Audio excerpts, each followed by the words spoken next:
ከመኪና ውስጥ ዕቃ ስርቆት ወንጀል የፈጸመ ተከሳሽ በፖሊስ አባላት እጅ ከፍንጅ ተይዞ በእስራት ተቀጣ። ለተጨማሪ ዘገባው ዋና ሳጅን ጤናው ፈጠነ።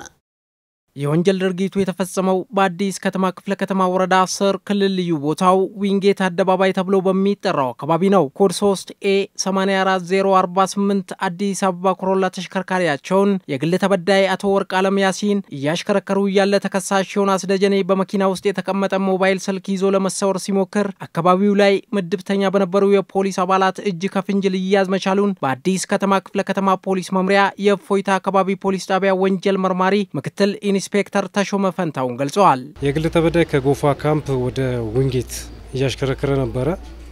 ኮሮላ መኪና ነች። እያሽከረከረ ያለ ዊንጌት አደባባይ ላይ ሲደርስ መንገዱ ተዘጋግቶና ተጨናንቆ ስለነበር በዝግታ እየነዳ ያለ ዮናስ ደጀኔ የሚባለው በቀኝ በኩል በተሳፋሪ ጋቢና ቴፕ አጠገብ ተቀምጦ የነበረ ቴክኖ ስፓርክ የዋጋ ግምቱ 15000 ብር የሚያወጣውን እጁን አስገብቶ አውጥቶ ለመሮጥ ሲሞክር አካባቢ በነበሩ ፖሊስ አባሎች እጅ ከፍንጅ ተይዞ ቀርቧል። የተከሳሽ ዮናስ ደጀኔን ጉዳይ የተመለከተው የፌደራል የመጀመሪያ ደረጃ ፍርድ ቤት አዲስ ከተማ ፈጣን ምድብ ችሎት የተከሳሽን ጥፋተኝነት በማረጋገጥ በ2 ዓመት ጽኑ እስራት እንዲቀጣ ውሳኔ አስተላልፈዋል። በከተማችን አዲስ አበባ በተለያዩ ስፍራዎች የሚያጋጥሙትን የትራፊክ ፍሰት መጨናነቅን እንደምቹ ሁኔታ በመጠቀም በአሽከርካሪዎች ሆነ በተሳፋሪዎች ላይ ወንጀል ለመፈጸም አቅደው የሚንቀሳቀሱ ወንጀል ፈጻሚዎች ስላሉ ጥንቃቄ ሊደረግ እንደሚገባ ምክትል ኢንስፔክተር ተሾመ መልእክት አስተላልፈዋል። ተሳፋሪም ሆነ አሽከርካሪዎች እንደዚህ በተጨናነቁ ቦታዎች ላይ ራሳቸው መጠበቅ እንዳለባቸውና